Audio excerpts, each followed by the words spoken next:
Okay. Yan, liwanag. Okay, good evening po sa lahat. Again po, wishing you well again. It's Saturday, Sunday po bukas. It's March, anong date ngayon, Abi? 15. March 15. Yan. So again po, mga kaibigan, binabati ko kayo ng magandang araw, magandang gabi, magandang umaga. Yung mga nasa ibang bansa, iba po yung kanilang time zone. Alright. Again, sa atin pong patuloy na study, ito po, kasama ko si Abi sa likod, nagtatago. Yan. Say hello ka. Good evening po sa lahat. Yan. Minom muna tayong tubig. Okay. Wala pa yung mga friends natin. Papa, Milo po or Papa? Milo. Baka hindi ako makatulog mamaya.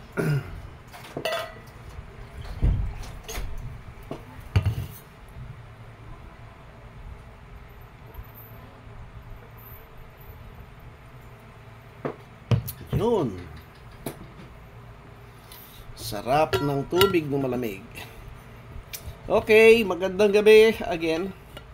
Ito po yung continuation ng ating study about the resurrection. Actually, this is part 8. Okay. Natapos po natin ito. Papasok po tayo sa study ng Revelation 20, Daniel 12, Ezekiel 37, and John chapter 5. At sinasabi ko po na yun lahat ng mga verses na yun ay wala pong ugnay sa future, unknown future. Yun pong lahat ng yon ay fulfilled during the first century, during the time of the Lord Jesus Christ. So again, mga friends, what we are dealing po is the proper hermeneutics or interpretation of the scriptures. At lumalabas po tayo sa traditional belief ng marami, kaya makita nyo, it seems strange, kasi nga po, yung iba ngayon lang narinig at nakikita ito, pero, this is I can say po na strong scriptural proof ng aking pinapakita sa inyo, na mga truths from the Bible itself na for so many years. Okay, good evening kay Ann de Guzman with also Jeran Garcia. Thank you for watching. Sa ating mga nakikitang mga teaching po, ako'y nagpapasalamat sa mga friends like you, mga brethren na open po yung mind sa learning, hindi sila brainwash ng religion. Hindi sila nabiktima. Mga tao naghahanap ng katotohanan and supposed to be stable ka sa belief po ng scriptures. Yan, mahalaga yan. Kasi pag meron kang standard o basis, hindi ka maliligaw. Kaya nga yung Bible po, it's like an anchor, na pag yan ay naangkala po sa dagat yan, kahit anong shake po ng waves, kahit anong shake ng hangin sa barko, hindi yan maliligaw kasi nakaangkla sa Word of God. And having said that po, yung ating mga learnings, marami kasi yung mga naghahanap ng basis, ang kanilang one of the basis is yung testimony ng mga church fathers, right? Pag sinabing church fathers, yung mga known believers po during the time po ng 200, 300, 400 AD, yung mga period na yan. Yung 100 AD, the earliest one, ng mga church fathers. Pero again, yung mga belief ng church fathers, wala namang scholar na pwede magsabi na tama lahat ang kanilang paniniwala. Maraming ang sablay Like si Augustine po, if you are familiar kay Augustine, a very well-known church fathers during his time. Pero siya po, actually siya po yung lolo o tatay ni Calvin.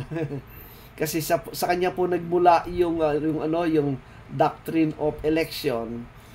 At nakilala lang po kay Calvin. Pero kung ugatin mo, galing po yung kay Augustine. And pag nakita nyo po yung background ni Augustine, si Augustine po isang dating Gnostic. Siya ay member ng isang Manichaean group, right? Na ang belief nila, yun lang mga elect ang merong secret knowledge ng mystery of God. When you say secret knowledge, sikretong pinaalam ng Diyos sa kanila. Pinili lang daw yon. Okay. Kaya ang tawag sa kanila ay yung mga very select few, yung mga elect. Pag hindi mo raw alam, pag wala kang unawa dun sa secret knowledge nila, hindi ka daw kasama sa elect. Ikaw ay nasa labas. You belong to the auditors. Okay, yan po yung background ni Augustine. Si Augustine po, hindi naman siya nakasama dun sa tinatawang elite elect nung mga Manichaean.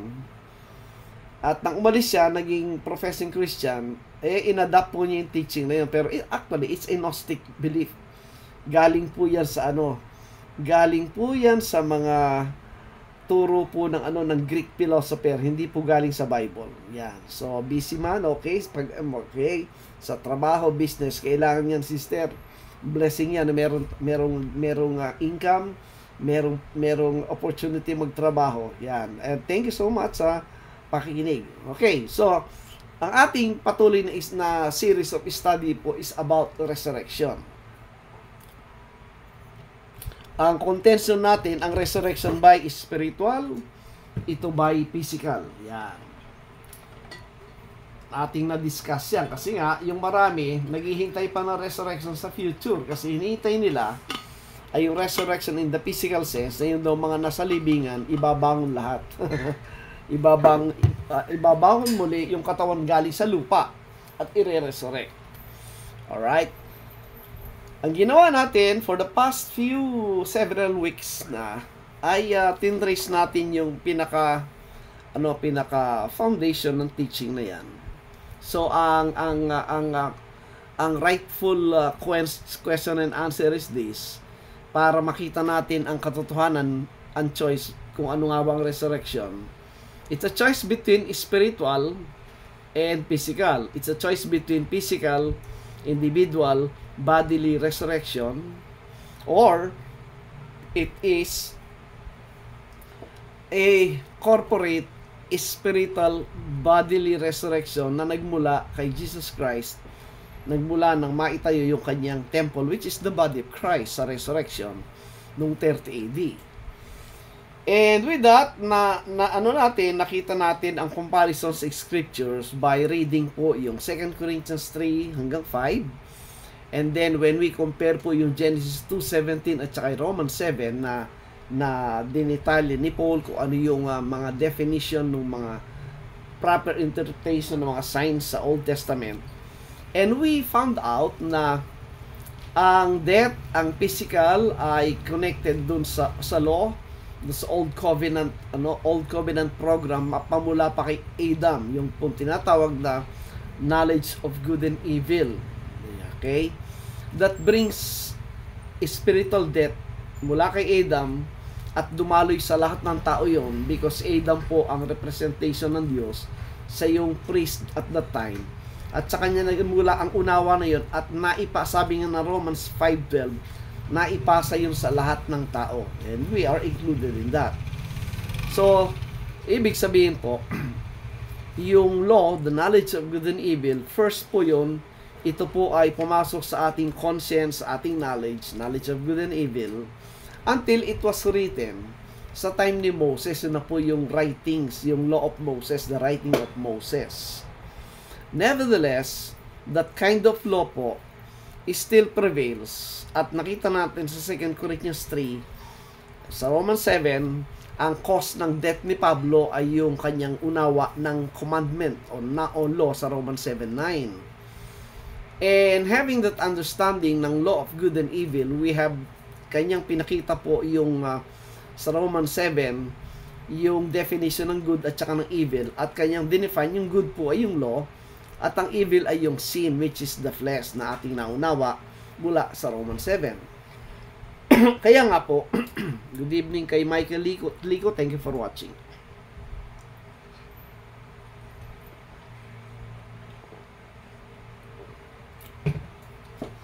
So sa ating mga nasundang mga aral po, I hope nasundan nyo na po ako doon na Yung knowledge of good and evil na tinanggap ni Adam at ni Eve ay yung law. First, that kind of law that was written in our conscience sa ating mind. Sa mind lang yan, sa conscience. Good evening kay Pastor Toms. Thank you for watching. Kay Ma'am Leonora Magpantay Manso, maraming salamat po. Alright? So, I hope na susundan nyo po yung ating series of study na atin pong na-trace, yung source ng death. And the first mention nga po ay makita sa Genesis 2:17. And from there, by reading, analyzing po yung passage sa Genesis 2:17, I no one in the right mind po na yun ay interpret ng literally. Kasi nga, hindi naman kinakain yung knowledge. Hindi rin yung eat doon, hindi naman literal na kinakain yun. So, one item lang po ang sumablay doon, mali na lahat. So, as we have read and understand, kamukha ng testimony ni Peter, anything that regards a prophecy that concerns the suffering and the glory of the Lord Jesus Christ, it means po, yung kanyang messianic ministry until His crucifixion, until His resurrection, yung kanyang glory, yung ascension sa heaven, and sitting on the throne, ruling in the heavenlies, until He came down, ruling and dwelling with men, and establishing the temple of God, kasama yung mga tao. Yan po yung makita natin sa Revelation 21 verse 3, at with all the passages na nakita natin sa within that was written during the Acts period, describing, defining the temple is now the believers. Diba sabi niya sa 1 Corinthians 3, you are the temple of God. So kinontrast po, makita natin yung knowledge of good and evil na nag-prevail from the time of Adam, right, until the time of the Lord Jesus Christ. Because ano ang significant po nun? Because yung law po, from the time of Adam until the coming of Christ, it speaks of the old covenant. The old covenant program of God na umiiral. Okay? Kaya sabi ni John the law and the prophets were until John, sa John 1:17. Bakit hanggang kay John? John the Baptist. Because here comes the Lord Jesus Christ, the mediator of the new covenant. And that's the Lord Jesus Christ. Alright? So between the old covenant, which is the law, alright, the old covenant, and the new covenant that came, meron pong malaking significance. Medyo lumalawak po i-study natin dyan. Pag nakita nyo po yung mga pronouncement ni Paul, in fact po, kung nasundan din nyo yung study natin sa Genesis chapter 1, yung mga sumusunod po doon sa GC ng Bible School, from chapter 1 ng Genesis, nakita po yung distinction ng dalawa. Yung New Covenant described as the day, ang sabi ng Genesis 1, yung Old Covenant was described as the night naman. Right? And makita po natin sa Bible, yun pong life at saka death, synonymously ginamit yun sa Bible. Yung light speaks of life itself, buhay. Right? Yung darkness speaks of what? Of death. So, you are passed from death to light, from darkness to light, ang sabi na naman niya. So, makita po natin ang connection noon na it refers po dun sa covenant ng Diyos. And pag sinabi po natin covenant, good evening kay Javi de Guzman, thank you for watching at sa greeting ng happy birthday. Ako po ngayon ay 64 years old, makapag-testimony ng konti. When I was po in the mid-30s, nung po ako nag-start serious mag-aral ng Biblia, and from there po, hindi na ako huminto. And the best thing po I learned is, unang-una nakita ko po yung King James Bible. In comparison sa lahat ng Bible po, only the King James po talagang will stand strong until now. So from that day po, I was then 33 ata or 32. Hindi ako humintong nag-study, nag-aral, even though may family na. By then po, 4 na anak namin. And I came to a decision na kasama yung family, of course, na mag full time sa ministry way back then. So nag-missionary pastor po tayo naging Baptist pastor tayo for more than 20 years. And among the Baptist pastors po tayo yung mga palagi na invite na speaker sa conference po ng teaching about the inspiration and preservation of the King James Bible at saka ng right division ng scriptures po in a dispensational manner, right? That has been my main direction sa ministry those days. Pero hindi po tayo huminto kasi sa pag-study, pagsasaliksik. Until I found this pandemic po itong preterist view of interpreting the scriptures. And I found this one po, talaga naman. I was amazed na dati-rati po, dinidebate ko yung view na yan. But when I came to confront po talaga honestly and taking the authority of the King James Bible, ay naku po, kung kayo po ay talagang King James believer at maipakita ko po sa inyo, nakita ko na mga na testimony mula sa King James Bible, there is no a valid reason kung bakit hindi mo iiwanan ng dispensationalism. And you will embrace what is really written. Yan naman sa ang mga Baptist naman dyan, matibay dyan What saith the scriptures? Yan. Honestly po, pagka talagang yan ay tinutuong pinaniwalaan yung what saith the scriptures, you have no excuse if you're honest in believing the book that you will cast out po yung dispensational view and you will embrace the preterist view of the scriptures in our time. Kasi po, without you knowing it, if you believe that there are passages in the scriptures na na-fulfill na, preterist ka rin. Hindi mo lang alam. It could be you are a partial preterist. Alright? Pero in my case, ang nakita ko po mga friends, lahat po ng prophecies fulfilled na. Yes. You show me one passage, even one prophecy na iniisip kong hindi pa na-fulfill, ipakita mo sa akin and I will show you fulfilled na yan. Okay? So that's my challenge po sa mga friends natin na serious pa at meron pang chance na mag-aral talaga at magsaliksik pa at humalukay pa po ng mas malalim. Yeah. So, Jeren Garcia, what the Bible says, yes. Among the Baptist, yan naman ang maririg natin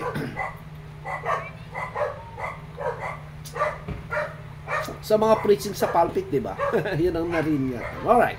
So, I hope po nasundan nyo na, nagre-recap po tayo ng ating lesson sa resurrection. Bakit tayo umabot doon sa stage ng belief na ang resurrection po is spiritual and corporate. O, ibig sabihin, in a bodily program. Ibig sabihin, hindi individual. Hindi ka ma-resurrect because of your individual characteristic. You were resurrected because of the body of Christ. Outside of Christ, there is no resurrection. And to be resurrected, you must be in Christ. Alright? Pag hindi ka in Christ, wala kang resurrection. Good evening kay Pastor Herly Tabingne. Thank you for watching. Alright? That's common, yung common understanding. So again, for the sake ng mga late viewers natin po, we trace po for the past several months, this is part 8 na po ng ating discussion about resurrection. We came to a conclusion ng resurrection po hindi individual at hindi po sa physical. Alright? Why? We have traced the source of the issue. When you talk of resurrection, ang dapat nating itatanong muna bago dumating sa resurrection, ano ba yung re-resurrect? Right, siyempre yung patay. And we have traced na po the first mention that connects po doon sa death is nando sa Genesis 2:17, di ba? In Genesis 2:17, pag binasa natin yan as we have done before, no way that you will interpret it in literal sense. No way. Because Sabihin mong literalist ka, pag binasa mo yun, sabi niya, in the day you eat thereof, yung tree of the knowledge of good and evil, in the day that you eat thereof, thou shalt surely die. Pag yun ay binasa mo, iyong ininterpret ng literal, hindi ka tatama sa iyong explanation. No way. Number 1, ang sabi, the tree of the knowledge of good and evil. Literal ba yun? Hindi literal yun. Tapos, when you eat of the tree of the knowledge of good and evil, kakainin do sila. Literal bang kakainin yung tree of the knowledge of good and evil? There is no person po in a right kind of mind today that we have na you will take that Genesis 2:17 as literal. Alright? Good evening kay Pastor Boya. Thank you for watching. And also, pag binasa mo tuloy yun, on the day that you eat thereof, thou shalt surely die. Kinain mismo ni Adam sa araw na yun. Namatay ba siya? No. So, hindi yun literal. Hindi yun physical. Lahat ng aspect do sa 17, no way that you will continue to entertain the thought if you are reading and continue this study. Kasi ako po noon, ako po lumaki sa dispensational system at literalist view ng everything that you read. Pero as we continue to learn, ano po yon? You came to realize na ang literalist interpretation ng lahat din ay gawain lang po ng pambata. Because when you reach this stage of understanding na yung bagay na nakita mo sa Genesis na merong relevance ng prophecy, makita po natin, it was all given in sign, symbol, and metaphor. Bismarck, thank you for watching. Ayan, mga friends natin. Kaya, di ba sabi ni Peter, dinefine ni Peter yan because nga, yung sinabi niyang lahat ng prophecy with regard or na may connection do sa cross, second coming, sa ascension and resurrection, yun ay parte ng suffering and glory. And the Bible said that yung mga prophets in the Old Testament, they have the Spirit of Christ. Meaning, those prophets po were speaking the words of God and writing the words of God na naroon po yung inspiration of God. Kaya sinabi nga na the Spirit of Christ which was in them. Meaning, lahat ng sinasabi po nila galing sa Diyos yun. Kasi nga, yung mga friends natin na nasabi nila, ang salita lang daw ng Diyos sa Biblia, yun lang daw sinabi ng Diyos. Yung daw sa New Testament, yun lang daw red letter. Good evening kay Roda Ramos Pangilinan. Thank you for watching. Sabi ko, hindi yata nila nabasa yung Jeremiah 36. How God gave the words to Jeremiah and everything that Jeremiah is spoken ay pinasulat lang kay Baruch yung scribes. And you know what happened? 2 times nawasak yung dalawang original, the first and second original. At sinabi, nadagdagan pa yung isinulat uli do sa third original. Kaya kung may originalist dyan, mag-isip-isip sapagkat hahanapan kita ng original number 1, original number 2, original number 3. Kasi, ang itatanong natin, which original you're talking about? Yung pong issue dyan. Anyway, so, the issue of resurrection, makita po nyo, ay consistent yun. And the good thing po, yung sinabi ni Pablo na revelation of the mystery, now I know and understand na yung lahat ng revelation kay Paul na ibinigyan ng Diyos are the things that concerns po yung prophecies doon sa Old Testament that were in the passages of the Old Covenant days, hindi naunawa ng sino mang propeta doon kung paano sinabi ni Peter sa Peter 1 at sinabi ni Paul sa Ephesians 3 na hindi naintindihan yung mga bagay yon. Why? Because those things po that were written in the Old Testament are all given po in form of signs. Sinabi ni Peter yan. It was signified in signs. Ganon din po yung pagkasulat ng Revelation. Revelation 1, basahin nyo. The manner of the writing ng Revelation was given in a symbolic or metaphoric form. Kaya, it was signified by angels. Alright? Yung pong signified, yun po ang root word noon ng sign. Alright? It was given in a past tense, so naglagay ng IED na, signified na. Pero dito sa kay Peter, it was given in a, ganun di, signify it by writing, sabi niya. So, ibig sabihin, all those prophecies concerning the coming of the new covenant was given in signs, symbols, and metaphoric language. So, anong ibig sabihin?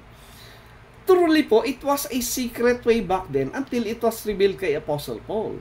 Kaya nga sa atin pong study, pag binasa mo yung Old Testament, huwag kang magbabasa at mag-interpret ng literal kasi maliligaw ka na at yung mga tinuturuan mo. And not only that, you will violate yung prescribed o yung instructed way how to interpret nandoon sa 1 Corinthians 2:13 ang how to interpret the scriptures. Kaya nga nagbigay si Paul ng warning dun eh. Ang warning doon is that there are kinds of teach of 1 Corinthians 2:13. Una, ang sabi niya, man's wisdom. Alright, good evening kay Brother Kabantog. Thank you for watching. Ang man's wisdom is, say, gumagawa ng interpretation niya. Yun po, kamukha ng literalist. Pag nabasa yung tree of the knowledge of good and evil, literal yun. Kumain daw ng bunga ng puno na yon. Alright? Kaya ang epekto, namatay daw physically. Pero alam nyo, hindi na naman papasa yun. Hindi papasa yun. Kasi ang majority belief, yung death daw, dumating daw during the time na gumawa ng kasalanan si Adam when he violated the instruction of God. Pero that's wrong. Why? Kasi before the physical death of Adam, when we talk of the physical, the material thing of the creation ng universe, meron ng prevailing element or system ng buhay before Adam na merong classification ng death. Pag tinignan nyo po yung creation ng vegetation, ng trees, ng animals, hindi pwedeng wala pong kamatayan doon. Paano dadami yung halaman? Paano dadami yung puno? It was given by the Lord sa John chapter 12. Except, sabi niya, yung seed mamatay, hindi dadami. Ganon din sinabi sa 1 Corinthians 15. Except mabulok, hindi rin tutubo ang sabi niya. So it was a given principle in a scientific manner kung paano dadami yung halaman. At ganon din yung creation ng mga hayop. Di ba? Ang creation ng hayop, na-classify sila as herbivore, omnivore, at saka carnivorous. Di ba? Ay ang makita niyo yung sa creation ng Diyos, yung sa ngipin nila, pag herbivore yan, walang pangil, molars lahat. Pag yan ay carnivorous, ay panay pangil yan kasi pupunit ng karne, kakain ng karne. Pag omnivores, ano yun? Combination of molar at saka incisors. Di ba? So, ibig sabihin, that was the design of these animals even before Adam committed sin. And mind you pa, pag tinanong natin, ano bang nauna, kasalanan o yung kautusan? Maraming sasagot dyan, yun daw kautusan, kasi wala daw kasalanan kung walang kautusan. I'm telling you, mali po yun, because the Bible will show you po, mas nauna po yung sin kesa sa law. Pinakita natin last time yan. So again, ibig sabihin po, marami pa rin pong dapat pag-aralan. Hindi mo pwedeng isara agad ang utak mo sa nakagis ng doktrina. Hindi mo pwedeng i-confine yung isip mo doon sa doktrinang nakagisnan at iingatan mo yung pag lumabas ka doon. Parang apostate ka na. No, wrong. Kaya tayo binigyan ng Diyos ng reasoning at saka ng perfect standard to judge everything according to the book.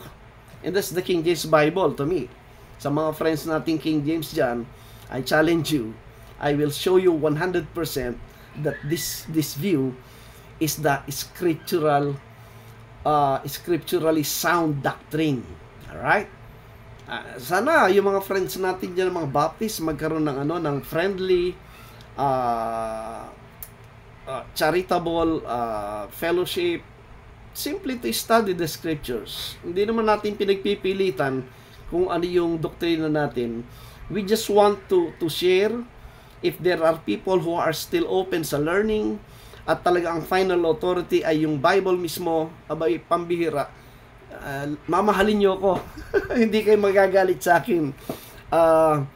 Ako'y pasasalamatan niyo po. Dapat kasi nagpapatuloy ako sa study. Hindi tayo nakakulong sa religious, hindi tayo nakakulong sa fellowship, hindi tayo tumating sa kung ano yung mapapakinabang natin sa ministry. No. The only desire we have is ano ba yung totoo? Ano ba yung totoo sa buhay ng tao? Ano ba yung totoo sa bagay ng Diyos? And what's the real score between the physical and the spiritual life? Ang physical life po, tapos na ito. I'm 64. Before you know it, baka hindi na ako mapunta 70. And by the way po, ang taning ko lang sa buhay ko po, 60 eh. Itong 4 years ko ngayon, bonus na po ito. Good evening kay Ma'am Lisa Kabanding at kay classmate Edith Castro. Thank you for watching. Alright? Kaya nga po yung buhay natin. Lalo na ako, 64 na. Lalo po akong alam nyo, 30 years ago, yung aking zeal, yung desire, yung passion ko sa study, hindi po nagbago yon. Lalo nang nag-umigtings. Question ni Gerald Garcia. So possible, Sir Ray, Adam and Eve, even other people committed sins kahit wala pa ang law. But again, Brother Gerard, how can you classify sins kung walang law? Diba? Tingnan mo yung Romans. Pag walang law, anong sabi ng Romans? Romans chapter, tingnan natin, Romans 5:13, tingnan mo. Let's see the Bible. Ang sagot do sa question ni Brother Gerard Garcia. Ano sabi ng 5:13? Sundan niyo yung verse po ng Bible. Ang question, so possible, Sir Ray, Adam and Eve, even other people committed sins kahit wala pa ang law? Tingnan natin. Sabi, for until the law, sin was in the world. Ano ibig sabihin? Bago dumating ang kautusan, naroroon na yung sin. Ito sinasabi ko kanina. Anong nauna? Yung sin o yung law? Nauna po yung sin. Alright? Sabi niya, 5:13, isulat nyo. Baka sabihin na naman ng ibang nanonood, sinasabi ko lang. Hindi, binabasa natin. Malaking difference po yung sinasabi at binabasa. Sinasabi ko kasi binabasa natin. Okay? Good evening kay Brother Mar Elzeki, kay Aba Baheta Katabay, at kay Ma'am Vivian David. Alright, so question ni Brother Gerard. So possible, Sir, Adam and Eve, even nawala pa yung, even other people committed sins kahit wala pa ang law. Ito, ang sasagot Bible. Anong sagot ng Biblia? Alright? Ang sabi ng Romans 5:13. Ano sabi niya? For until the law, sin was in the world. Alright? Ano ibig sabihin? Walang law, pero nandoon yung sin. Tuloy natin. But sin is not imputed when there is no law. Sa Tagalog, sapagkat ang kasalanan ay nasa sanglibutan hanggang sa dumating ang kautusan. Ngunit, hindi ibinibilang ang kasalanan kung walang kautusan. Yung sagot sa question mo, possible ba na gumagawa ng kasalanan ang mga tao? Qualify dapat. Sino magsasabing kasalanan yung ginagawa nila? Wala. Correct? Tuloy natin. Ano sabi ng Romans pa rin? Si Pablo nagsasabi. Romans 4:15. Sabi ng 15. Yan. Romans 4:15. So, ibig niyang sabihin, nagkasala na sila, di lang nila alam dahil wala pa namang law or knowledge of good and evil na kinalin. Hindi pa rin. Sino man magsasabi nagkasala sila, wala pa yung law. Eto, Romans 4:15. Yung Bible na tingnan natin. Because the law worketh wrath, for where no law is, there is no transgression. Ulitin natin sa Tagalog. Sapagkat ang kautusan ay gumagawa ng galit. Datapwat, kung saan walang kautusan ay wala ring pagsalangsang. Nagkasala ba sila? Sino magsasabi kung wala yung law? Wala ngang good and evil eh. That's what the Bible said. Kaya during the time, spiritually, wala silang shame, wala silang guilt, wala silang fear sa Diyos because wala silang alam na ginawa nila na mali. Right? Kasi, ngayon pwede nating ma-explain eh. Pag ikaw, kunyari, gamitin natin yung ating sariling experience sa tao. Meron tayong kaibigan. Alright? May kaibigan tayo. Maganda yung friendship, di ba? Maganda yung friendship natin. Pero, nagkakaroon ng problema yung magkaibigan pag may ginawang mali yung isa. Pag ginawan mo na masama yung kaibigan mo, ano mangyayari? Maghihiwalay na kayo. Tama? Hindi na kayo mag-uusap. Correct? Ganon nang nung wala pa yung knowledge ng good and evil, wala silang iniisip na masama na ginagawa nila. So, tuloy yung kanilang fellowship sa Diyos. Yun na nakita natin sa Genesis 2:25, tingnan mo. Dito, kinukuha natin yung unawa ng Bible mismo dun sa panahon na wala pa yung kautusan at makita natin yung behavior na Adam at ni Eve. Ayun, sa 2:25, and they were both naked, the man and his wife, and were not ashamed. Alright? Pag sinabi ashamed, nandun yung fear at saka yung guilt number 1. Kaya nahihiya siya, di ba? Dito, hubad sila, pero they were not ashamed. Pero nung kinain nila yung sinasabing fruit of the knowledge of good and evil, what happened? Sa verse 7, nakita nila, hubad sila, so nagtakip ng apron. Pero pagdating sa 8, narinig nila yung Diyos paparating, sabi niya, anong ginawa nila? Nagtago sila. So that's the effect. Alam na nila na may kasalanan na sila. Bakit nila alam? Kasi pumasok na sa isip nila yung law, yung good. Right? Meron silang nakita ngayon na evil na. Kaya nga yung law, parang ang salamin nakita mo na yung sarili mo, which is the Word of God. So nakita, naked na. So anong effect? Nandun na yung shame, nandun na yung guilt, at nagtago na sa Diyos. Kaya pag sinabing spiritual death, kaakibat number 1 yung uri ng mind ng pag-iisip niya. Na-cut off na yung kanyang communication sa Diyos. Wala nang unawa sa Diyos. Di ba define ni Paul? Ephesians 4:18 again. Ephesians 4:18. Ayun 4:18. Kaya pag sinabi nating spiritual death, kaya nating i-qualify sa scriptures na yun nga spiritual death. In connection do sa passage ng knowledge of good and evil, kasi yung knowledge ay concerning yung isip ng tao.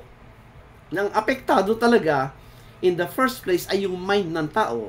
At bakit spirit? Kasi spirit ay nasa mind according to 1 Corinthians 2:11. At pag sinabing namatay in the spiritual sense, ito yung kalagayan, Ephesians 4:18. Having the understanding darkened. Ayun, nagdilim na yung pag-iisip. Bakit? Kasi nasa isipan niya na yung good at nandun na yung presence ng evil sa nakita niya. So, yung isip niya ngayon, wala na, corrupted na. So, what happened? Being what? Alienated from the life of God. In that effect, pag na-apektuhan ng isipan, ano nangyayari? Nakakat off na yung kanyang communication sa Diyos. I hope you get it. So, during that time, nung wala pa yung law, walang classification ng sin sapagkat ang nagka-classify ng sin, again, ulitin natin from the scriptures sa 1 John 3:4, ano sabi niya? Whosoever committed sin transgresseth also the law, for sin is the transgression of the law. Sa John, kay Paul, consistent.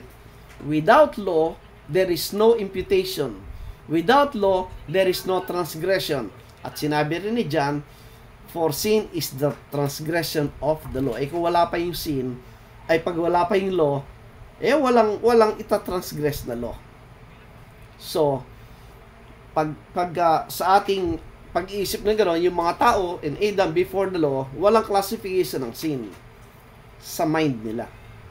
I hope you get it. Kaya ang kanilang condition spiritually, They were not cut off from God. Di ba? Kahit sa mga friends naman eh, pag may ginawang mali yung kaibigan mo, lalo na nangutang din ng bayad. Pagtataguan ka na, di ba? Hindi na kayo magkikita. Di ba? Yun naman eh. Ganun siya. Alright? Okay, so, I hope you get it. Now, good evening kay Wilfredo Villegas. Thank you for watching. Now, dadako po tayo again. So, kahapon, pinakita ko po yung tatlong passages sa 2 Corinthians 3, 4, at saka 5. Briefly po, tini 2 Corinthians 3. Para lalong maging matibay po yung death talaga, yung tinutukoy na death is spiritual, at ang cause ng death ay yung law. Yung commandment, right? Ano sabi ng 2 Corinthians 3? Ito po, 2 Corinthians 3, verse, define dito, ang makita natin, ang subject ng 2 Corinthians 3 ay yung dalawang covenant. The Old Covenant and the New Covenant. The Old Testament and the New Testament. Dito makita natin, ay kanya din pong pinakita yung nature ng dalawa.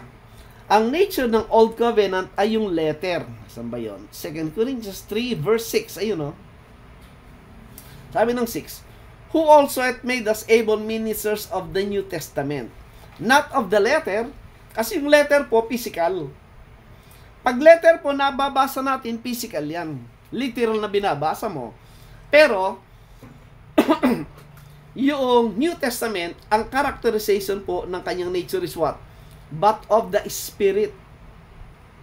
For the letter killeth, but the Spirit giveth life. O yun na naman, very clear po yun. Yung letter pumapatay, pero yung Spirit nagbibigay ng buhay. Ano yung pumapatay? Kanina nakita natin, dun sa Genesis 2:17, yung knowledge of good and evil, pag kinain nila yon, mamamatay sila. Tapos si Pablo sa Romans 7:9, ang sabi niya, nung wala pa yung commandment, buhay siya. Pero nang dumating ang commandment, sabi niya, namatay siya. Alright? Nakita natin yon. So, ang pumapatay, according to the passage na nabasa natin, is the law, which is good. Alright? Ito rin yun ang sabi niya sa 6. Yon. Yung New Testament, which is the New Covenant, ang characterization niya na spirit at heavenly things.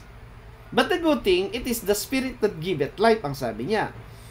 Pero yung letter killeth, the letter that killeth, in a physical understanding na material things, yan ay pertaining sa Old Covenant, yung tinatag na Law of Moses.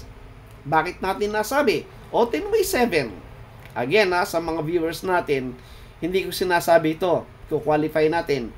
Sinasabi ko kasi binabasa natin yung verse. Wag niyo pong ihalin tulad ako sa mga nagpa-private interpretation.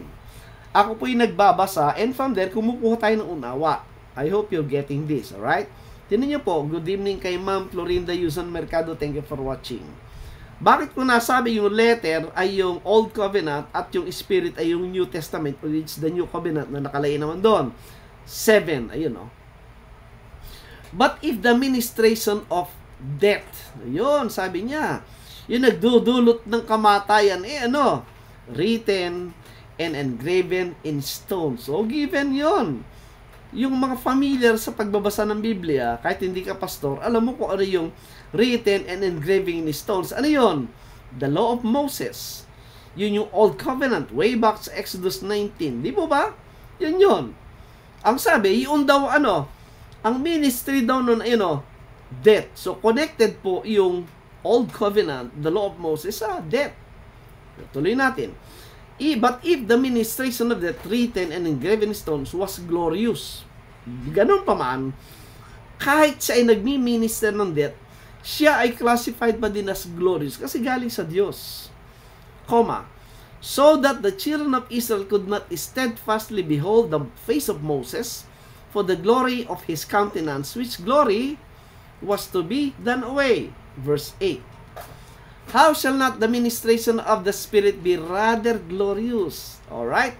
Kung glorious nga yung Old Covenant, mas glorious itong ministration ng Spirit, which means the ministration of life, ang sabi niya.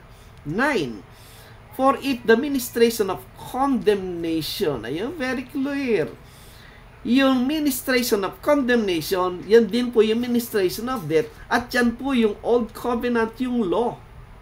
Kasi po, dun sa law, walang justification na panay condemnation. Ang law po, siya yung humahatol. Pag sinabing condemnation po, judgment yan. Pero sinabi, glory pa rin siya. Pero tuloy natin, 2 Corinthians 3:9, much more ang sabi niya. Merong much more. Any much more? That the ministration of righteousness exceed in glory. Ito. Yung ministration of righteousness, ito po yung New Covenant. Nakita niyo po yung difference. Yung Old Covenant, ang taglay niya, death at saka condemnation. At yun ay physical in form. Pero itong New Covenant, the New Testament, ang dala niya is what? Ministration of life at saka righteousness. Oh, di po ba? Yun ang subject po ng 2 Corinthians 3 na tinutukoy. Kaya, pag ang isipan po ng isang teacher o ng isang believer ay nandoon pa po sa Old Covenant, titiyakin mo na yung kanyang frame of mind is full of condemnation. Kasi ang nasa isip niya is still the Old Covenant system, which is the law of Moses. Pero, pag nakita niya yung New Testament, yung New Covenant, wala na yung condemnation. Ang nasa isipan na niya ngayon ay alin? Yung righteousness. What righteousness? The righteousness of God by the gospel of Christ. Ang sabi ng Romans 1:16-17. Why? Kasi yung condemnation po, tinapos na ni Kristo yun. Ano bang kinukondem? Nakita sa Romans 8:3. Yung sin, yung death, yung law, etc. Tinapos ng lahat yun ng Panginoon Hesus Kristo doon sa Calvary. I hope you're agreeing with me, Yung Panginoon Hesus Kristo, tinapos na lahat doon sa cross, ang lahat ng issues against every person. Law, sin, death, ang tinutukoy doon, at sins mismo. Tapos na pong lahat yon. Kaya wala na pong ministration Meron tayo ngayon, righteousness na, at ang tawag po doon sa 2 Corinthians 5 is reconciliation. I hope you're getting this. So yan po ang context ng 2 Corinthians 3. At tingnan nyo, 2 Corinthians 3 verse, tingnan nyo po yung 14. Yung mga tao po, especially mga Jews, during the time it was written by the Apostle Paul, around 60-61 AD, hindi lumalayo yan dyan, ay tingnan nyo, yung mga Hudyo, na ang mind nila ay nandun pa sa Old Covenant, the Law of Moses, anong kalagayan nila sa 14? But their minds were blinded. Bulag pa rin po sila sa pag-iisip, sapagkat ang nasa isip nila ay yun pa rin pong Old Covenant. Kasi nga naman, lahat ng elemento ng Old Covenant ay present pa rin during the time na Acts period until 70 AD. Bagamat ang New Testament po, ang New Covenant dumating do sa crucifixion, yung effectivity ng New Covenant ng New Testament nangyari do sa cross at sa kanyang resurrection, hindi pa lubusang unawa ng karamihan yan. Even the apostles, kasi nga naman, nakatayo pa po yung lahat ng element ng Old Covenant, wherein yung element ng New Covenant still is what? Hindi pa naunawa. Paano maunawa yung spiritual and heavenly things? The temple of God that time sa cross is not anymore the physical but the heavenly temple. Yung Jerusalem is not anymore the earthly Jerusalem but the new Jerusalem, the heavenly Jerusalem. Yung Israel at that time, hindi na yung biological Israel, hindi na siya. Ang Israel, the Israel of God was represented by the Lord Jesus Christ in His body, composed of Jew and Gentile, na kanyang in-identify is the new creature, the new creation, the new Israel, the Israel of God. So those things po, malaking difference po yon. At lahat ng po'y nangyari doon sa pagdating ng New Covenant, doon sa cross. Pero again, it was not fully known by even the apostles until it was revealed kanino? Kay Apostle Paul. Si Apostle Paul po na-convert Acts 9. Unti-unti, progressively nare-receive niya yung Revelation Acts 9. Tapos 10, 11, 12, 13 yung calling niya na. While sa Acts 9 nagpipreach na siya about the gospel of God, unti-unti nare-reveal sa kanya yung mga mystery in form of the revelation ng message na binibigay sa kanya ng Panginoon hanggang matapos po niya yung writing niya ng 14 epistles. Alright? Kaya during the Acts period, these things po were still blurred pa sa kanila yan. Kaya mapalad po tayo ngayon, nababasa natin ang buo at we can compare things eh. Kaya lang, pag hindi po naunawa talaga how to interpret and understand these things and you lack in desire to know these things, hindi bibigyan ng Diyos, di ba? Mapalad po tayo, nakita natin yan. So, 2 Corinthians 3, at tandaan nyo, ang subject, the Old and the New Covenant, at yung mga nasa New Covenant during the time of Paul, ang sabi sa 14, their minds were blinded. Bakit blinded yung minds nila? Kasi nasa isip nila, kontrolado pa rin ang umiiral na programa during the first century, which is the Old Covenant program. Bakit kontrolado? Abay, kung Hudyo ka, wala kang choice kasi nandoon pa yung temple. May high priest, nandun pa yung mga sacrifice and everything. Nag-observe pa lahat ng feast ang community. Kaya tinawag po siyang 2 Corinthians 4:4. Ito po yung God of this world, hindi po Satanas yan. 2 Corinthians 4:4, oh. In whom the God of this world hath blinded the minds of them which believe not. Yung 4:4 po, wala kang makitang Satan na tinatawag yan. Yung pag sinabing God of this world, the thing that is ruling yung world nila, not our world. Kahapon, diniscuss ko po yung world, ha? Yung world po sa Bible, hindi lang planetary yan. Basahin mo yung context. It could be age, it could be the occupied Roman territory, or it could be yung arrangement or civilization of the time. Yun po yung makikita nating world na ibig sabihin, taken from the underlying Greek text ng King James, the Greek language. Kaya lang, translated into English, nag-uniform lang po ng translation sa world. Pero again, dapat maging masipag tayo sa pagbabasa at saka pagbabasa ng context. Ano ba pinag-uusapan? Planeta ba? Time ba? Or territory? Yan po yung makita natin na application ng English word na world. Kaya dapat tingnan mo yung context. Alright? Now, so, balik tayo. So, sa 2 Corinthians 4, tingnan yung 2 Corinthians 4. After na na-discuss po yung 2 Corinthians 3, ang sabi ng 4:1, no? Ayan. Therefore, seeing we have this ministry. Conclusion po yung word therefore. Conclusion ng ano? Ng chapter 3. So, we have this ministry. Anong ministry? Yung ministry ng New Testament. Alright? So, tuloy-tuloy. Kaya ang sabi ng 4, but if our gospel be hid, it is hid to them that are lost. So, pag hindi naunawa ng mga tao yung gospel sa time yun, even this time, lost siya. Anong gospel? The gospel of the New Testament. The gospel of Christ, not the gospel of the Old Covenant. Kasi, pag pumunta ka sa Old Covenant, the message of the Old Covenant speaks of what? The law of Moses. Meron bang life doon? Wala. Sabi nga, yun ay ministration of death. Pero nang dumating New Testament through the gospel of Christ, ito yung life. Alright? Kaya, ang sabi dito, kaya dadako po tayo sa 5 na. Kasi ito yung pangako sa 5. Alright? Sa 5:1, babalik tayo ng konti dyan mamaya. 5:1. Ito na po yung ibig sabihin ng resurrection dyan. Ito yan. 2 Corinthians 5:1. For we know that if our earthly house of this tabernacle were dissolved. Marami po, kamukha ko noon, automatic, you jump to conclusion na yung earthly house of this tabernacle, ina-apply mo sa yung body, sa katawan ng physical body.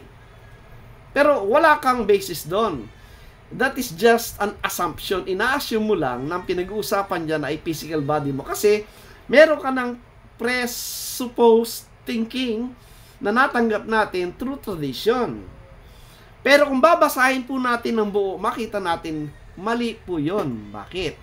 Kasi, tinutukoy sa 5:1, ay yung existing tabernacle na naroon, nakatayo pa sa Jerusalem at that time. Kaya tingnan nyo, tuloy natin, 5:1. For we know that if our earthly house of this tabernacle were dissolved, we have a building of God. Building of what? Building of God. Ano yung comma?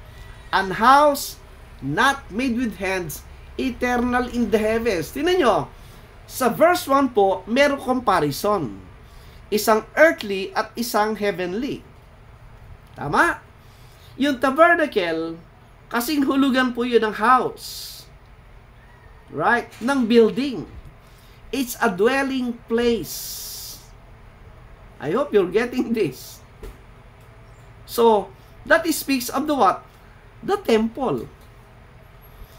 At dito, kinukompare po, kinukontra sa 5:1 yung physical temple of the Old Covenant and the heavenly temple of the New Covenant. I hope you're getting this, alright? Verse 2. For in this what? In this earthly house of this tabernacle, under the Old Covenant system, which is the law. For in this we groan, earnestly desiring to be clothed upon with our house, which is from heaven. Again, you have to be sensitive to sa mga words. Kamukha po nung earnestly desiring to be clothed upon with our house, which is from heaven. Question, ano yung clothed? Ano ibig sabihin ng clothed? Sa natin unang nakita yung clothing that provides a connection of man to God. Right? Sa natin unang nakita yan. Yung pong clothed dyan, do not take it in a literal sense. Yung word clothing po is a sign, a symbol of something. Ano po yun? And only the scriptures will give us po yung understanding. Pag sinabing clothing, ano ibig sabihin dyan? What does it signify? Sa natin makita, kahapon pinakita ko na yata, pero for the sake po ng I hope merong mga bago nitong sumusunod. Tingnan nyo po, Ezekiel 16:8. And from here, makita natin ang mindset ni Apostle Paul, being a Jew, being a Pharisee, at ang kausap po niya primarily mga Hudyo rin. At maintindihan po nila yan because they were then familiar sa scriptures, di po ba? Sa Old Testament. Ezekiel 16:8. Ayan, no? When I pass by thee and look upon thee, behold, thy time was the time of love, and I spread my skirt over thee. Alright? Kung babasahin niyo po verse 1 yan, it talks about the birth, the formation of the nation Israel. From the time of their birth, dinescribe po, marami sila, punong-puno ng blood, hindi nilinis, at itinapon sa gitna, inabandon ng kung sinong anak. Parang gano'n ang picture pinapakita, at siya naked. When the proper time come, dinaanan ulit ng Panginoon the second time, pero at this time, itong nation na ito, lumaki na siya. So, ano na siya ngayon? This is now, ang sabi doon, thy time was the time of love. Pwede na siyang pakasalan. Right? Anong ginawa ng Diyos? These were all given po in a metaphoric words, ha? Hindi po literal yan. This was all given in a metaphoric language. And I spread my skirt over thee. Ano ibig sabihin? Tinakpan niya ng skirt siya. Di ba? Pag may kasalan, this is one of the ritual sa kasalan, na yung babae at lalaki, tinatakpan ng parang malaking belo. It shows what? It shows there being one. Alright? Ito po yung sense na ito. And I spread my skirt over thee. That speaks of the clothing ng garment. Kaya sabi, anong ginawa ng skirt? And cover thy nakedness, ang sabi niya. Again, yung nakedness at yung clothed, meron pong significant message at detail pinapakita yon. Nakedness means you're out of the covenant. Pero if you're clothed, you are in the covenant. Kaya sabi, yea, I swear unto thee, merong promises ang Diyos, and entered into a covenant with thee. Yun pong garment, yung clothing po, was given as a picture of God's covenant. And God's covenant is composed of what? Words. Kaya po, I swear unto thee, pag nagsumpa, nangako, words yun. If you will receive the words of God, you enter into a covenant with God, ang sabi. And ang sabi sa last phrase, and thou becamest mine, ang sabi niya. Alright? To prove more, do sa 10, yung sinabing, I spread my skirt over thee and cover thy nakedness, anong sabi sa 10? I clothed thee, ang sabi niya. Dinamitan kita. So that is the spiritual message of a literal clothing na nababasa natin. Pero inside the letter, the spirit of the letter, ay yun ang message. Na yung sinabing clothing, it shows na meron siyang covenant, tinanggap niya yung instruction, tinanggap niya yung condition when he believed the words of God. So balik tayo. 2 Corinthians. I hope we're learning po how to understand each word na makita natin. 2 Corinthians 5, dito tayo sa verse 2. For in this we groan in the old covenant, in the earthly tabernacle, yung identity nila, the body of the old covenant, the body of the law of Moses, the body of Israel in the Old Testament sense, they groan. Bakit?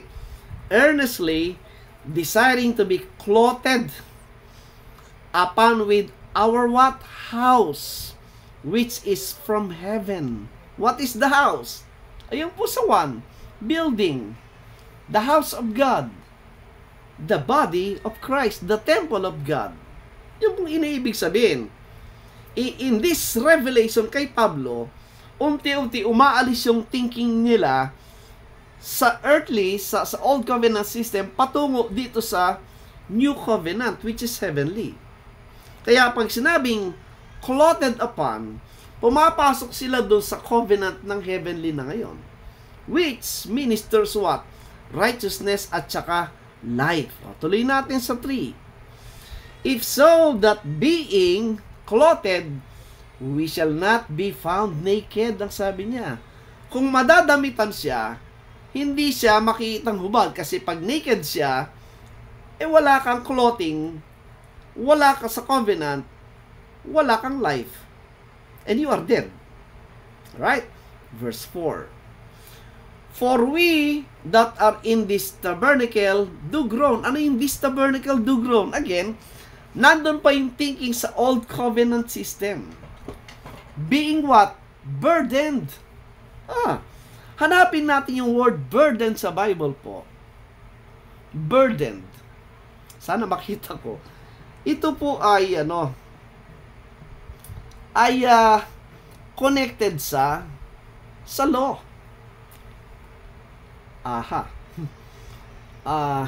Burdened.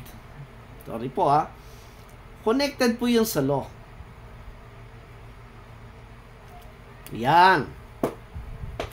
Okay. Matthew 23:4.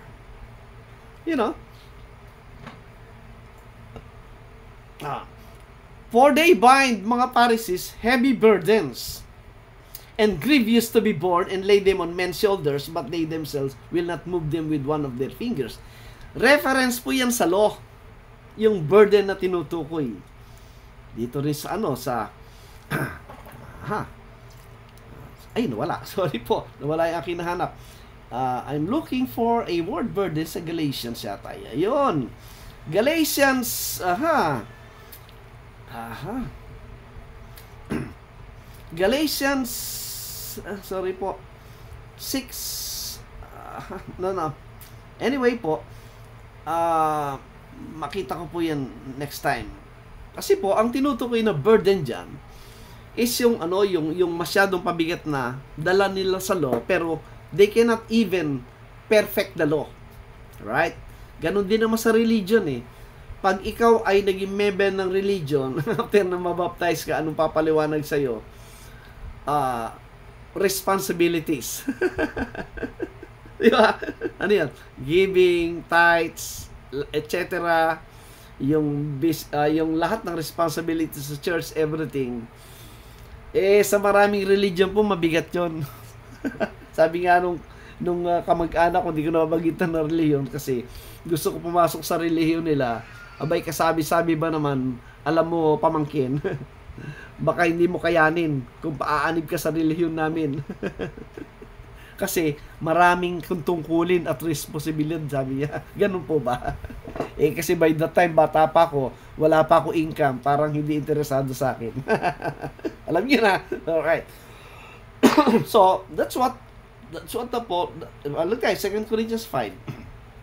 Alright. I hope you're getting this po, 2 Corinthians 5. Ito po yung uri ng resurrection na tinutukoy ni Pablo sa 2 Corinthians 5. Hindi po individual physical body, but it talks about the old covenant that brings death and condemnation. But here comes the new covenant, the new temple, the new body that brings righteousness and life. Alright? Ito.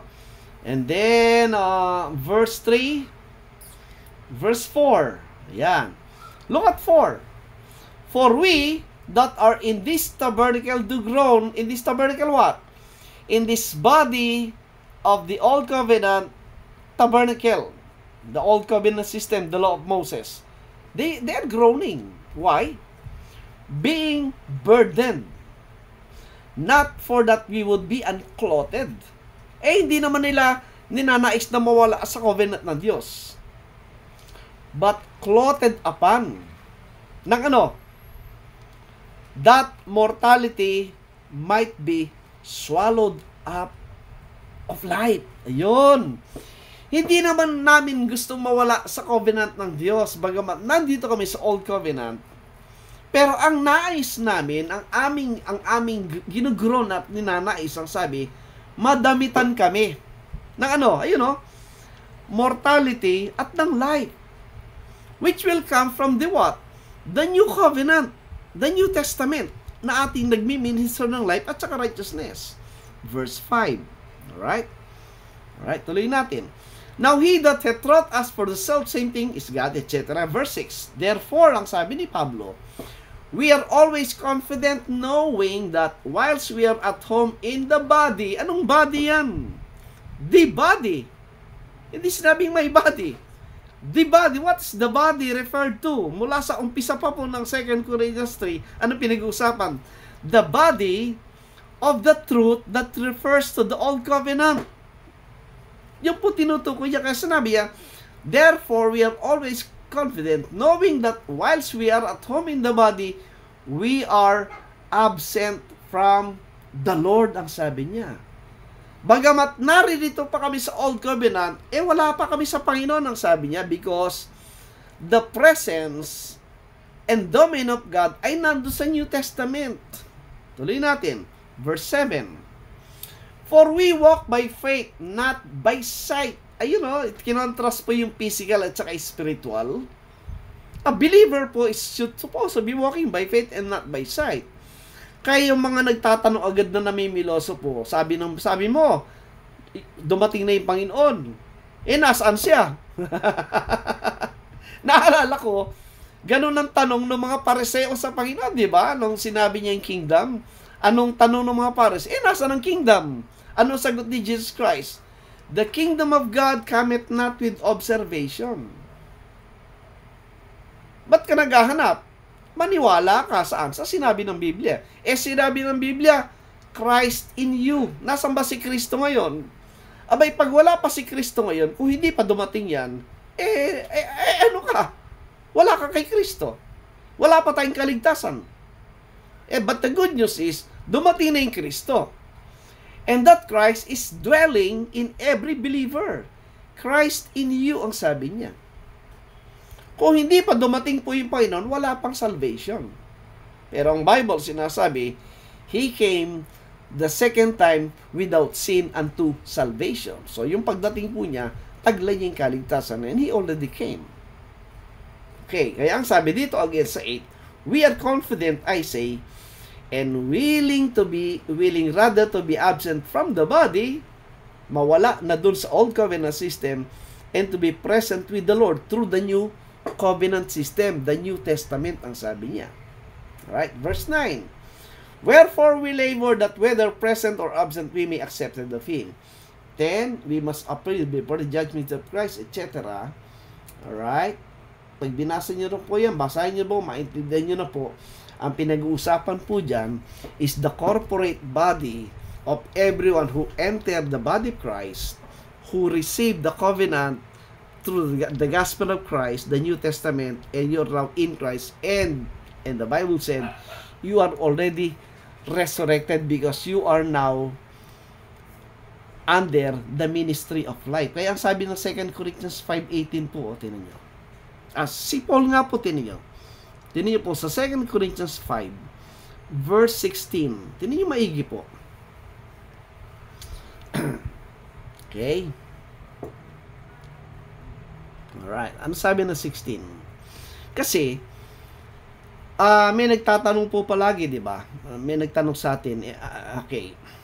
How can we describe ba yung spiritual body? Let's say, meron ba tayong pwedeng i-describe na itsura ni Jesus Christ ngayon? Kasi doon sa mga literalists, na mga friends natin na dispensationalist, ang kanilang kinukuha ang description ni Jesus Christ ay yung kanyang physical resurrection doon sa Luke 24, di ba? Pero mind you, yung kanyang physical resurrection, kaya nga physical, is still part pa rin po ng incarnation yon. Si Christ, di po ba, siya ay merong pre-incarnate state, ano ibig sabihin? Bago po dumating yung 1 Timothy 3:16, yung manifestation in the flesh, nag-exist na siya, di po, before that? I hope you believe that, di ba? So, before po, nag-incarnate yung Panginoon, nando sa tinatawag pre-incarnate state. May kalagayan siya bago pa nagkatawang tao sa pamagitan ng virgin birth. Question, bakit siya nagkaroon ng incarnation? Bakit siya nagmanifest sa flesh? Question po yan. Ang daming sagot po dyan. Good evening kay Andre Adriano at kay Oliver Babrez. Thank you for watching.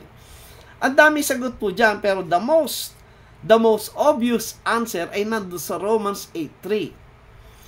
To end the issue about sin that is in the flesh. Kaya yun po yung pinako, yun ang pinatay, yun ang inilibing doon sa cross. That's the picture of the sinful flesh of every man, Jew or Gentile. And when He got resurrected, that's now the part of His glory. Alright? So in that sense po, makita natin yan, na nung nangyari po yun, nung siya po'y umakyat sa heavenly, di ba? Pinapanood siya ng mga apostles. At ang sabi ng angel, anong tinitingnan nyo? The same Jesus who went, ang sabi niya, kung paano nyo nakita umakyat, ganun nyo din makitang babalik. Alright.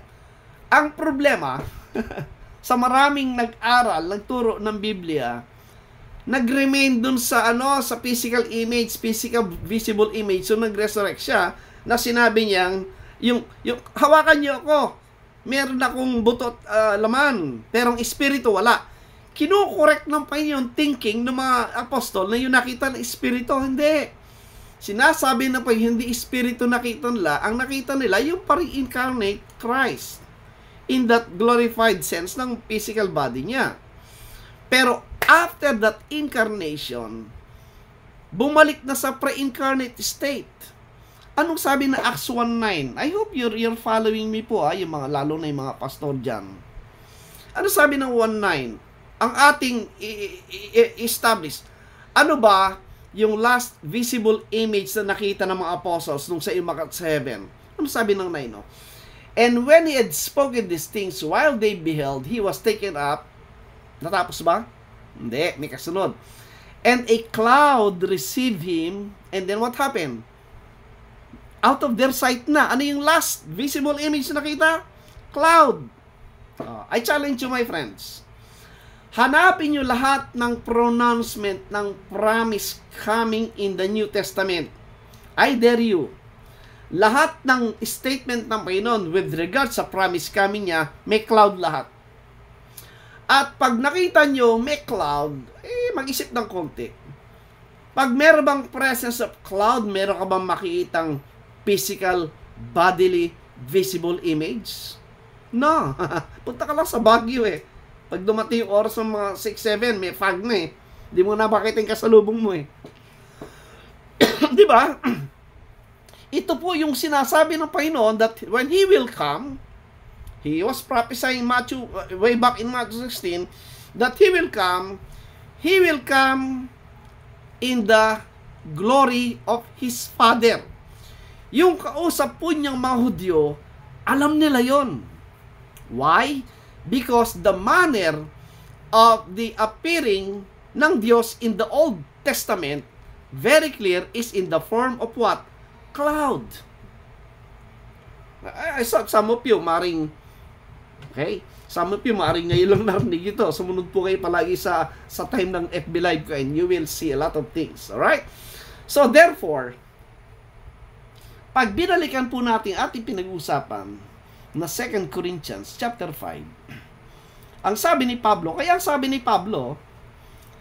kanya ngayong pinapaunawa na yung Kristo ngayon, hindi na yung Kristong alam niya sa flesh. Tingnan niyo, 2 Corinthians 5:16. Ito, isulat po nyo. Sulat po nyo at pag-aralan nyo. Sabi ni Paul, wherefore, henceforth, know we no man after the flesh. Hindi na physical ang kanya nakikita. Ano? Yea, though we have known Christ after the flesh, yun po yung incarnation. Yet, now, ang sabi ni Pablo, henceforth, from now on, ang sabi niya, know we Him no more. Si Apostle Pablo nga, hindi niya ma-describe kung ano itsura ni Jesus Christ eh.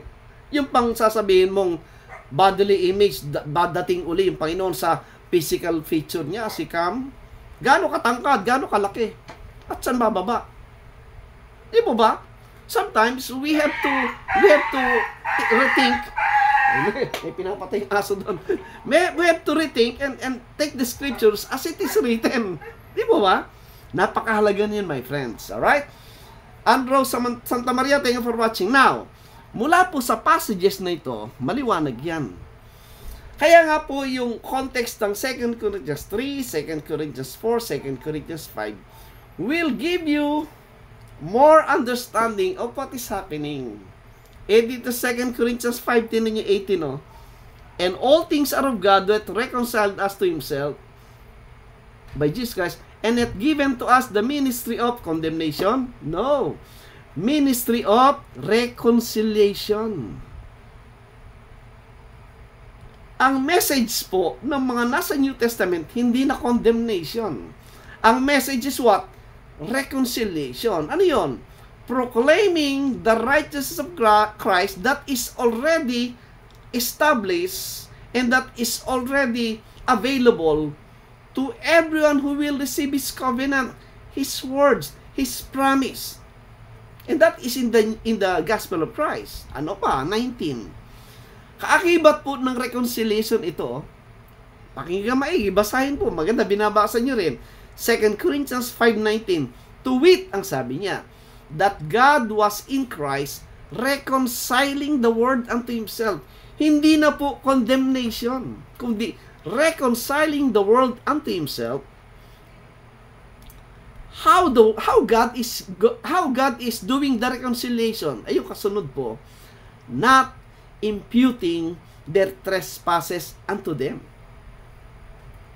Hindi na po nagbibilang ang Diyos ng kasalanan.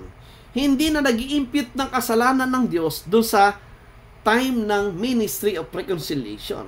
But proclaiming how the Lord Jesus Christ put to rest every issues that pertains to sin, sins, law, and death dun sa cross. I hope you're getting this. So therefore, anyone who received the message of the covenant, which is the gospel of Christ, entered the body, so therefore you are already resurrected because you are in the body, you are now alive. You now receive the spiritual life na wala sa iyo dati because you're under that old covenant system ng law sa isipan mo until you came to know and to realize and believe the message of the covenant, which is the gospel of Christ. Kaya ang sabi sa 5:20, now then we are ambassadors for Christ, as though God did beseech you by us. We pray you in Christ's stead, be ye reconciled to God. Ang pinag-uusapan na po ngayon, reconciliation, hindi na condemnation. But sad to say, karamihan ng marinig nyo sa preaching ng mga religion, condemnation. Kaya yung guilt at shame palagi nasa isip ng tao, nakatutok siya sa kanyang sarili. Thinking na pwede niyang bawasan ang kasalanan, magsisika araw-araw, para mabawasan ang kasalanan. That's wrong. You have to trust, you have to believe the finished work of Christ kasi tapos na yan. Doon sa cross sa Calvary. All you need to do is trust the Lord. And then you will be receiving the tinatawag niyang new creature. Kasi 2 Corinthians 5:17, no? Therefore, if any man be in Christ, he is a what? New creature. All things are passed away. All things are passed away. The things of the law, the things of the good and evil na tinutukoy, that brings in spiritual death. Behold, all things are become new because you're now in the new creation, in the new covenant program of God. Alright? So I hope you're getting that. Meron pa pong karugtong ito. Next FB live ko, or maybe bukas po sa aking live Sunday, iko-connecta ko po ito sa Daniel chapter 12, sa Ezekiel 37, at saka sa Revelation 20, saka Revelation 5. Kasi itong 5 passages na ito deals with resurrection. And I will show you yung resurrection na tinukoy doon. Ito rin po yung sinasabi ni Paul sa ating inaral po way back, Genesis 2, Romans 7, 2 Corinthians 3, 4, and 5. Kaakibat pong lahat yan, my friends. Alright? So, you can only find this teaching po dito sa ating FB Live. And I'm sure po, you will fully understand the grace of God, the righteousness of the Lord that comes in with the coming po ng New Testament or the New Covenant. And we are now in that period of time. There is no more condemnation. Right? Thank you so much po. Again, I hope you are blessed with these things po na ating nakikita. Let's close po sa panalangin. Ama, maraming salamat sa biyaya at pagkakataon na makita po namin ang mga bagay nito. This we all thank you and be so grateful, Panginoon, sa mga revelation na ito, and bless every one of us na kasama namin sa desire sa pag-aaral nito, Ma. Sa pangalan ng Panginoon Jesus, ito ang dalain. Amen. Thank you po. Thank you so much. Overtime tayo.